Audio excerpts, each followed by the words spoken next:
कैसे हो? मैं आशा करती हूँ कि आप लोग बहुत अच्छे होंगे और मन लगा कर के पढ़ाई कर रहे होंगे। तो दोस्तों, जैसा कि आपको पता है कि सीटेट अपने अंतिम चरण पर है।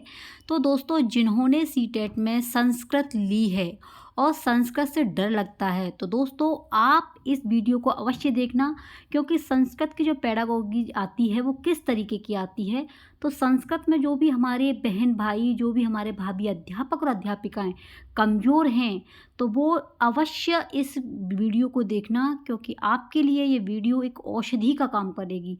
तो संस्कृत में नंबर लाने का बहुत बड़ा रहस्य अब की बार सीटेट पार, और वो भी संस्कृत में अच्छे नंबरों के साथ में। तो आप इस वीडियो को एग्ज़ाम से पहले अवश्य देखें। आप समझेंगे कि आखिरकार संस्कृत में कितने सरल तरीके से प्रश्न पूछे जाते हैं और फ्री में आपको नंबर भी मिल सकते हैं। तो जैसा कि दोस्तों आप इस स्क्रीन पर देख पा रहे हो, आपको संस्कृत के एग्ज़ाम में ये शब्द लिखा मिल जाए, अधोलिखितेषु। ये आपके वो टैग वर्ड हैं जिनके माध्यम से आप प्रश्नों को सॉल्व कर सकते हैं। अधोलिखितेषु मतलब नीचे लिखे प्रश्नों में से। अधोलिखितेषु मतलब नीचे लिखे। समीचीन, जहाँ भी आपको समीचीन दिखाई दे जाए तो ये समीचीन माने होता है प्रचलित या उपयुक्त। अधोलिखितेषु मतलब होता है यानी कि आपका गद्यांश और पद्यांश होता है या कोई क्वेश्चन पूछता है तो वहाँ पर ये अधोलिखितेषु आता है। तो इसका मतलब होता है नीचे लिखे हुए गद्यांश को या पद्यांश को पढ़ करके आंसर दीजिए। समीचीन यानी कि प्रचलित। असमीचीनम, असमीचीनम मतलब होता है अप्रचलित, अनुपयुक्त, कोई चीज़ प्रचलित न हो, ठीक है, तो वो आपका अप्रचलित कहलाता है। संस्कृत में बोलेंगे असमीचीनम। और ये दोस्तों बार बार पर आपकी सीटेट की परीक्षा में आते ही हैं, इसलिए आप पुराने पेपरों को जब हल करेंगे तो आपको ये वर्ड, आपको ये शब्द अवश्य ही दिखाई देंगे। च माने क्या है दोस्तों? च माने होता है और। प्रयोजनम, प्रयोजनम मतलब किसी का उद्देश्य। प्रयोजनम संस्कृत में बोलेंगे और हिंदी में उद्देश्य। हमारे भाभी अध्यापक और अध्यापिकाओं का उद्देश्य क्या है? सीटेट क्वालिफाई करना, यानी कि संस्कृत में अच्छे नंबर लेकर के आना। तो प्रयोजनम उद्देश्य। अनावश्यकम, देखो अगर आवश्यक होता तो आवश्यक हो जाता ज़रूरी, लेकिन यहाँ पे अ लग गया, अनावश्यक, ठीक है। अनावश्यक मतलब आवश्यकता नहीं हो, न आवश्यक। नेक्स्ट है बोधपट्टनम। ये क्वेश्चन में आता है बोधपट्टनम। तो बोधपट्टनम मतलब होता है फ्लैश कार्ड। क्या होता है? जहाँ भी आपको बोधपट्टनम वाले क्वेश्चन में दिखाई दे तो वहाँ आपका आंसर सही होगा फ्लैश कार्ड। तो आप लगाना मोहर, ठीक है, लगाना ठप्पा, आपका दोस्तों प्रश्न हो जाएगा पक्का। तो ये फ्लैश कार्ड यानी बोधपट्टनम माने फ्लैश कार्ड। आदिस्नेसु, आदिस्नेसु माने नीचे लिखे हुए, ठीक है। परिप्रच्छा, परिप्रच्छा माने होता है प्रश्न पूछते हुए। परिप्रच्छा यानी कि प्रश्न पूछते हुए। समुचितम, समुचितम माने सही क्रम में। समुचितम माने क्या होता है? सही क्रम में। आपको जहाँ भी समुचितम दिखाई दे उसका मतलब है सही क्रम में आपका कौन सा उत्तर सही जाएगा। समुपयुक्तम, समुपयुक्तम यानी कि उपयुक्त। कश्य, कश्य माने किसका? ये फ्रेंड्स आपके प्रश्न में लिखे होते हैं कि संयुक्तम प्रश्न का आंसर, मतलब क्वेश्चन का आंसर दीजिए, ठीक तरीके से आप जो है आंसर दीजिए। उपयुक्त कौन सा प्रश्न सही है, तो संयुक्तम होगा। नेक्स्ट है अभिव्याप्य कक्षायाम। देखो हिंदी में बोलेंगे समावेशी कक्षा, लेकिन संस्कृत में क्या बोलेंगे? अभिव्याप्य कक्षायाः। अभिव्याप्य यहाँ आपको दिखाई दे वो बिल्कुल सही जाएगा, इसलिए लगा देना मोहर, ठीक है, लगा देना ठप्पा, आपका प्रश्न हो जाएगा दोस्तों पक्का। तो समावेशी कक्षा होगा आपका अभिव्याप्य कक्षाया का। आदौ, आदौ माने पहले। नेक्स्ट है अंतर्वैयक्तिक प्रज्ञा। अंतर्वैयक्तिक प्रज्ञा मतलब परस्पर विचार विमर्श करना। परस्पर मतलब आपस में विचार विमर्श करना। अंतरावैयक्तिक, ये क्वेश्चन आते ही आते हैं। अंतरावैयक्तिक माने स्वयं से विचार विमर्श, अपने आप से बातचीत करना। जहाँ पर अंतर्वैयक्तिक बात हो जाए वो परस्पर विचार वाली होगी, जहाँ पर अंतरा आ जाए वो आपकी अपने आप से स्वयं से विचार विमर्श करने वाली बात होगी। संप्रेषणात्मक, संप्रेषणात्मक माने क्या है, विचारों का आदान प्रदान करना। संप्रेषणात्मक विचारों का आदान प्रदान करना। नैसर्गिक, ये मोस्ट इम्पोर्टेंट है। नैसर्गिक माने प्राकृतिक। देखो ये आपको जो मैंने बताए हैं ये मोस्ट इम्पोर्टेंट है, गांठ बांध लेना, क्वेश्चन आपका आना ही आना है। तो अंतर्वैयक्तिक माने परस्पर विचार विमर्श करना। अंतरावैयक्तिक माने स्वयं से बातें करना, स्वयं से विचार विमर्श करना। संप्रेषणात्मक माने विचारों का आदान प्रदान करना। नैसर्गिक प्राकृतिक होता है, पॉजिटिव वर्ड है नैसर्गिक। भाषा अर्जनम, भाषा अर्जनम यानी कि भाषा अधिग्रहणम। ठीक है, तो दोस्तों अभी आपको रुकना नहीं है, आगे और कुछ देखना है। जैसा कि आप देख पा रहे हो, एक बार, एक बार मतलब एकस्मिन माने एक बार, कत्मा माने कौन सी, ठीक है, और श्रुतलेख ये आता है आपका श्रुतलेख। श्रुतलेख माने होता है जैसे कि कोई इमला बोली और बच्चा लिख रहा है तो वो होगा सुन कर के लिखना, उसे इमला बोलते हैं। सूचयति सूचित करना। नेक्स्ट है स्वकक्षायाम। स्वकक्षायाम माने अपनी क्लास में, अपनी कक्षा में। प्रतिपुष्टि मोस्ट इम्पोर्टेंट है। प्रतिपुष्टि माने होता है फीडबैक देना। प्रतिपुष्टि माने क्या है, फीडबैक देना। तो अब फ्रेंड्स वह शब्द जिन्हें देखकर तुरंत सही उत्तर लगाएंगे जब प्रश्न आपका सकारात्मक होगा। संस्कृत में आप जैसे ही प्रश्न को देखेंगे और सकारात्मक होगा तो तुरंत दोस्तों मोहर लगा देंगे ठप्पा, प्रश्न हो जाएगा दोस्तों आपका पक्का। तो इसी के साथ में चलते हैं दोस्तों, जैसा कि आप देख पा रहे हैं परस्परम विचार विमर्श, जहाँ भी आपको दिखाई दे बिल्कुल सही जाएगा। कथा कथन समग्र रूपम संस्कृति ही। कथा कथन यानी कहानी सुनाना और समग्र रूपम संस्कृति, ये भी आपको क्वेश्चन के अंदर दिखता है तो आप सही लगाना दोस्तों, आपका प्रश्न बिल्कुल सही जाएगा। कविता का जो प्रयोजनम होता है, कविता को जो हम पढ़ाते हैं तो उससे क्या मिलता है, आनंद की प्राप्ति होती है, सृजनात्मकता होती है। तो जहाँ भी आनंद और सृजनात्मक दिखाई दे कविता वाले प्रश्न में आपका बिल्कुल सही जाएगा। नेक्स्ट है पठनम समय आवश्यकम, यानी पढ़ने के समय आवश्यकता किसकी होती है, अर्थ के ज्ञान की। जब हम पढ़ेंगे किसी चीज़ को तो जब तक हमें उसका अर्थ नहीं पता होगा तब तक पढ़ाई में मन नहीं लगेगा। तो पढ़ने के समय आवश्यक क्या होता है, अर्थ विदोधन, यानी कि अर्थ का बोधन होना, अर्थ का ज्ञान होना। छात्राणाम अवसरम ददात, जहाँ भी आपको अवसरम वाली बात आ जाए, किसकी, अवसर वाली बात आ जाए, वहाँ पर आपको बिल्कुल मोहर सही लगानी है, प्रश्न आपका 1 नंबर पक्का होगा। तो छात्रों को अवसर देनी चाहिए। नेक्स्ट है पाठे रुचि वर्धनम, पाठ में रुचि को बढ़ाना, पॉजिटिव है। उत्कृष्ट लेखनम, ठीक है, अच्छा लेखन। छात्रा स्वानुभवम आधारेण, जहाँ भी स्वानुभव, अपने अनुभव से बच्चा कुछ सीख रहा है तो वो आपका पॉजिटिव है। परस्पर संवाद करना, आपस में बातचीत करेंगे, आपस में किसी चीज़ के बारे में हम अध्ययन करेंगे तो दोस्तों एक दूसरे से हमें कुछ ज्ञान प्राप्त होता है, इसलिए ये पॉजिटिव है। मुद्रण समृद्ध वातावरण, कम से कम दोस्तों 4 बार ये क्वेश्चन रिपीट हुआ है, पुराने पेपरों को आप हल करने बैठेंगे तो। मुद्रण समृद्ध वातावरण ये क्या होता है, जैसे आपने देखा होगा सरकारी स्कूल वगैरह हुए, दीवारें हुई, उन पर क्या है, सरकारी स्कूलों पर जो पिक्चर लगी हुई होती हैं, सरकारी स्कूलों पर देखा होगा, सरकारी दीवारों पर, वहाँ पर कुछ ऐसी चीज़ें लिखी हुई रहती हैं जिसे हम पढ़ते हैं, समझते हैं, देखते भी हैं। तो प्रिंट समृद्ध वातावरण अगर होगा तो बच्चे जल्दी सीखेंगे। सूक्ष्म पेशीय कौशलम, सूक्ष्म पेशीय कौशल कौन से होते हैं, लिखना।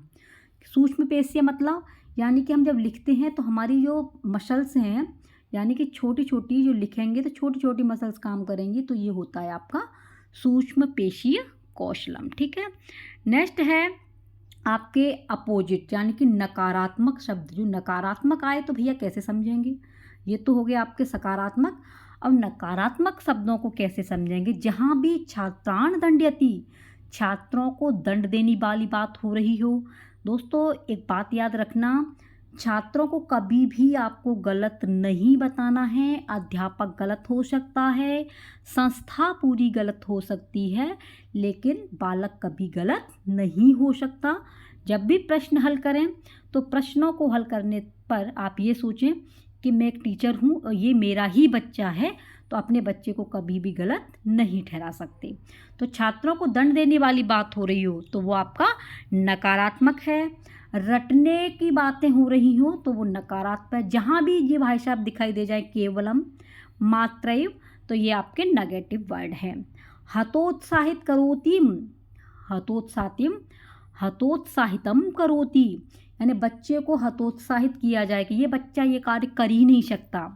संस्कृत में ये बच्चा नंबर लेके ही नहीं आ सकता, क्योंकि 8th तक संस्कृत पढ़ी है। बहुत से हमारे भाभी अध्यापक और अध्यापिकाओं ने संस्कृत में फॉर्म भरा है, तो उनके मन में यही सवाल है कि हमने तो 8वीं तक ही पढ़ी है, अब हम पता नहीं प्रश्नों को हल कर पाएंगे कि नहीं कर पाएंगे। तो आपको बच्चों को हतोत्साहित नहीं करना है, अपने अंदर से आप कुछ भी कर सकते हैं। तो हतोत्साहित वाली बात हो रही हो तो वो आपका नेगेटिव वर्ड है। छात्रः निष्क्रिय भवति, जहाँ भी बच्चों को निष्क्रिय बताया जा रहा हो तो वो आपका नेगेटिव है। दंड प्रावधानः भवति, जहाँ भी दंड का प्रावधान हो वो आपका कैसा है दोस्तों, नेगेटिव वर्ड है। तो ये थे आपके नेगेटिव और पॉजिटिव टैग वर्ड, जिसकी सहायता से आप संस्कृत में अच्छा स्कोर करके लेकर आ सकते हैं। नेक्स्ट देखेंगे मोस्ट इम्पोर्टेंट, जहाँ भी उत्पादक अभिव्यक्तात्मक कौशल की बात आ जाए। अभिव्यक्तात्मक मतलब संभाषणम और लेखनम च। अभिव्यक्तात्मक जैसे कि मैंने क्या है, मैं आपको पढ़ा रही हूँ, तो कैसे पढ़ा रही हूँ, यानी कि बोल रही हूँ और लिख भी रही हूँ। तो ये कैसे आपके अभिव्यक्तात्मक कौशल हैं। मोस्ट इम्पोर्टेंट है बोलना और लिखना। संस्कृत में बोलेंगे संभाषणम और लेखनम, ठीक है। भाषा, भाषा कैसी होती है, अंतः संबंधित होती है। कैसी होती है, कौशलहम अंतः संबंधित भवति, जहाँ भी अंतः संबंधित भाषा से रिलेटिव आ जाए, मार देना ठप्पा, लगा देना मोहर, आपका प्रश्न हो जाएगा दोस्तों पक्का। भाषा, भाषा दोस्तों देखिए कभी भी कौशल क्रमे एव अर्जितम भवति आवश्यकम नास्ति। जो हमारे कौशल होते हैं 4, वो क्रम से नहीं सीखे जाते, वो जो है कैसे होते हैं, संबंधित होते हैं। ऐसा नहीं किसी ने पहले बोलना सीख लिया जब बाद में वो लिखना सीखेगा, ये क्या होता है, अंतर संबंधित होते हैं। कौशल कभी भी क्रम से नहीं सीखे जाते हैं। श्रवण, श्रवण यानी कि वाचन कौशलस्य, सुनने से क्या होता है, सुनना किस में काम आता है, वाचन कौशलस्य, जब हम बोलेंगे तभी तो सुन पाएंगे। अभिनय संवादनेन भवति, नाटक में संवाद करना, तो ये किसके द्वारा है, श्रवण के द्वारा।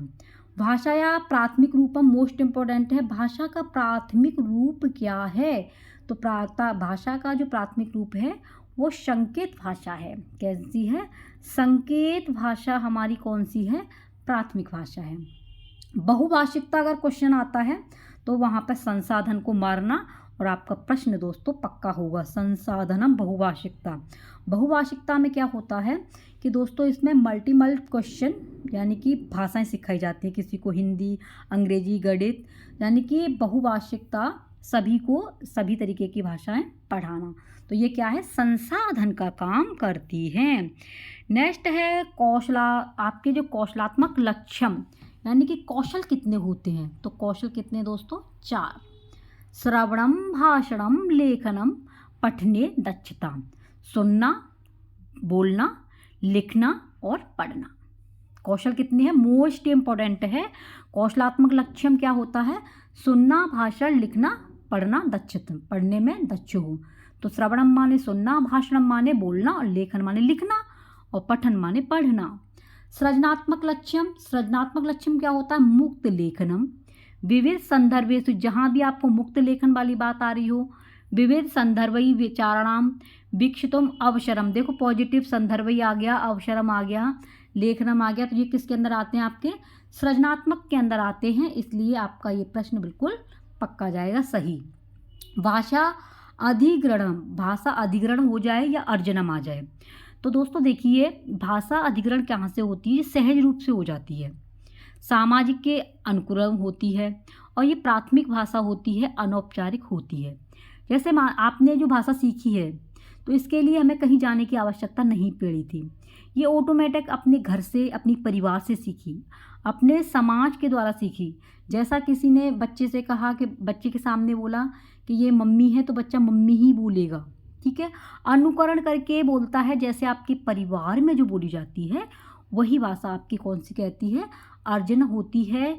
इसे बच्चा सहज रूप से, सामाजिक रूप से, अनुकरण रूप से, और ये प्राथमिक भाषा होती है और अनौपचारिक होती है, इसमें किसी की आवश्यकता नहीं होती। तो 1 नंबर पक्का मोहर लगा देना इस पर, ये आपका पक्का हो जाएगा। क्योंकि जहाँ भी आपको अधिग्रहण आ जाए या अर्जनम आ जाए तो सहज, सामाजिक, अनुकरण ये आपके क्वेश्चनों के अंदर होंगे, और आपको सहज जहाँ भी दिखाई दे जाए तो ये प्रश्न आपका बिल्कुल सही जाएगा।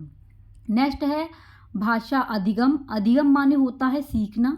तो बच्चा सीखता है तो वो आपका द्वितीय भाषा होती है। तो द्वितीय भाषा कहाँ से सीखी जाती है? स्कूल से सीखी जाती है, ठीक है। बच्चा स्कूल में जाएगा तभी तो दूसरी भाषा ग्रहण करेगा। तो ये आपका ज़रूर आना ही आना है। इसलिए फ्रेंड्स, आप लोग इसे बिल्कुल अच्छी तरीके से इस वीडियो को देखना ज़रूर, और समझ में नहीं आए तो कमेंट करना, ठीक है। आपके ये 15 नंबर दिला के लाएगी यही क्लास, क्योंकि ये वो प्रश्न हैं, ये वो टैग वर्ड हैं जो हर बार आपके सीटेट की परीक्षा में आते ही हैं। तो भाषा अधिगम क्या है? भाषा अधिगम मतलब सीखना है। द्वितीय भाषा का काम करती है, जो स्कूल से सीखी जाती है, जब बच्चा स्कूल में एडमिशन लेता है, जिसमें व्याकरण का अध्ययन भी कराया जाता है, और ये औपचारिक होती है। क्वेश्चन अगर आ जाता है औपचारिक भाषा कौन सी है, तो वो आपकी अधिगम है, द्वितीय भाषा है, ठीक है। और अर्जन भाषा आपकी प्रथम भाषा है, जो आपकी अनौपचारिक है, जो सहज रूप से और सामाजिक और अनुकरण के द्वारा सिखाई जाती है। तो ये थे दोस्तों आपके संस्कृत के महत्वपूर्ण टैग वर्ड और महत्वपूर्ण आपके प्रश्नों में से जो भी आपके ऑनलाइन बेस पर हुए हैं उनका निचोड़। इससे बाहर संस्कृत में आपको देखने को नहीं मिलेगा। और दोस्तों, इसके आपको किस तरीके से गद्यांश और पद्यांशों को हल करना है उसकी भी मैंने आपको क्लास करा दी है। आपको जो है प्लेलिस्ट से जाके या डिस्क्रिप्शन में लिंक मिल जाएगी, वहाँ से आप देखना। संस्कृत से आपको डरना नहीं है, क्योंकि डर के आगे जीत है। अब आपके जो है सीटेट परीक्षा नज़दीक है, इसलिए फ्रेंड्स अब की बार सीटेट पार इतनी आप मेहनत कीजिए, क्योंकि दोस्तों अभी आपका सीटेट ऑनलाइन बेस पर हुआ है, ठीक है। अभी क्या है, ऑनलाइन बेस पर परीक्षा हो रही है। आगे चल कर के शायद सिलेबस भी बदल जाए और आपका नेगेटिव मार्किंग भी हो जाए, कुछ कह नहीं सकते। इसलिए मौका अच्छा है, मेहनत कर लीजिए। क्योंकि फ्रेंड्स, एक बार मेहनत ऐसी करो जिससे जो आपकी सफलता कदम चूमे। तो दोस्तों, अगर आपको क्लास अच्छी लगे तो ईमानदारी से आपसे एक ही रिक्वेस्ट है कि आप इसे शेयर करना। चैनल पर पहली बार विजिट कर रहे हो तो सब्सक्राइब ज़रूर करना, ठीक है। मिलते हैं नेक्स्ट क्लास के साथ में। आप अपना ख्याल रखना। Take care, bye bye.